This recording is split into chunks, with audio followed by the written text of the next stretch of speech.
Bismillahirrahmanirrahim. Assalamualaikum warahmatullahi wabarakatuh.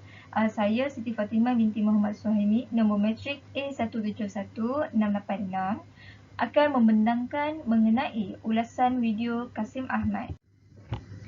Baiklah, hadis adalah segala perkara yang disandarkan kepada Nabi Muhammad SAW, sama ada dari segi perbuatan, perkataan atau ucapan, pengakuan dan sifat-sifat baginda sallallahu alaihi wasallam. Hadis juga merupakan sumber perundangan Islam yang penting selepas Al-Quran. Sebagai umat Islam, kita wajib beriman dengan Rasulullah sallallahu alaihi wasallam dan meyakini serta berpegang kepada hadis-hadis baginda sallallahu alaihi wasallam.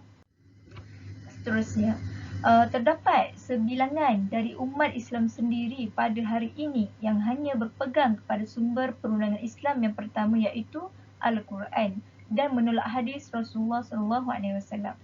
Hal ini adalah seperti mana yang ditunjukkan di dalam video tersebut, iaitu Kasim Ahmad memberikan pandangan beliau yang tersendiri mengenai kedudukan hadis di dalam agama Islam. Beliau juga telah menegaskan bahawa beliau hanya mempercayai dan berpegang kepada Al-Quran semata-mata serta menolak hadis Rasulullah SAW secara menyeluruh. Sedangkan dengan hadis, umat Islam dapat memahami dan mengamalkan suruhan atau perintah yang terkandung di dalam Al-Quran dengan sempurna, baik dan tertib. Seterusnya, Kasim Ahmad juga telah menulis buku yang mana membongkarkan atau menerangkan bahawa hadis itu perlu penelitian atau pengkajian semula. Walhal, para ulama hadis yang muktabar telah pun mengkaji hadis dengan penuh berhati-hati dan teliti dengan ilmu-ilmu yang sepatutnya mereka ada. Sebagai contoh, suruhan Allah Subhanahu Wa Taala tentang solat. Allah Subhanahu Wa Taala telah memerintahkan umat Islam untuk menunaikan solat di dalam Al-Quran. Tetapi Allah tidak menjelaskan kaifiat ataupun cara penunaian solat tersebut. Namun dengan hadis Rasulullah SAW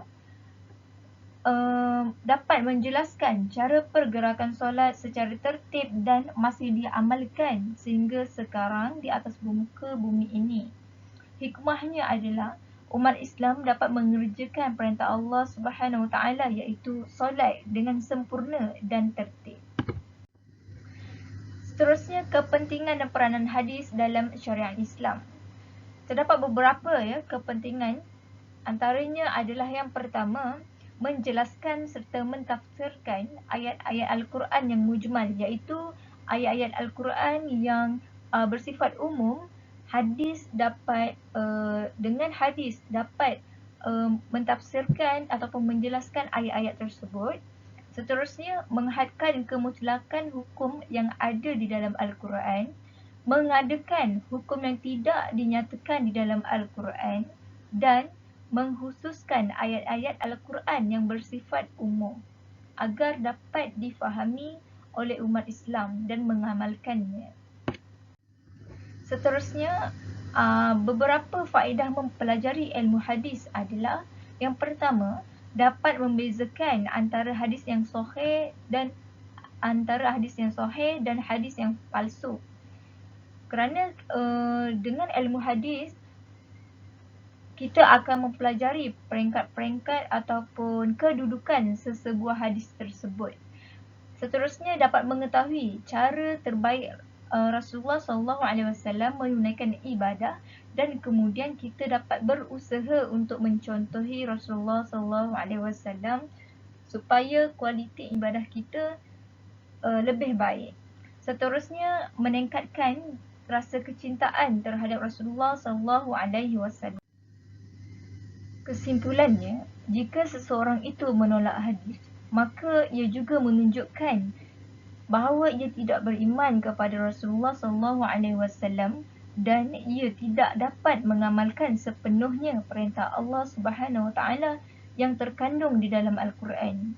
Seterusnya, ia juga menunjukkan rasa tidak hormat terhadap utusan Allah Subhanahu Wa Taala, iaitu Rasulullah SAW, dan Hukum menolak hadis adalah berdosa besar dan boleh menjerumuskan seseorang itu kepada kekafiran. Wallahu a'lam. Sekian, terima kasih.